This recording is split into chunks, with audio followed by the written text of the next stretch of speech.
All right, if you want to record audio for your blog post here in Schoology, pretty straightforward. You just go into the blog and click like you were going to type, but instead of typing, you can just hit this little audio mic thing, and it'll pop up a deal. And probably, you can do video if you really want, but I'd most likely just do audio. And then you hit start recording, right? And then you have to answer the questions that are on there.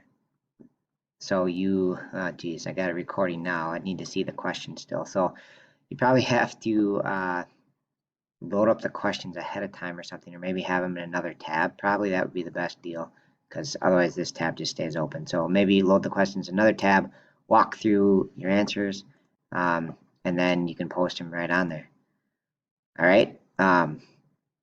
So that's it. Hopefully that works out for you. Reach out if it does not work. Thank you.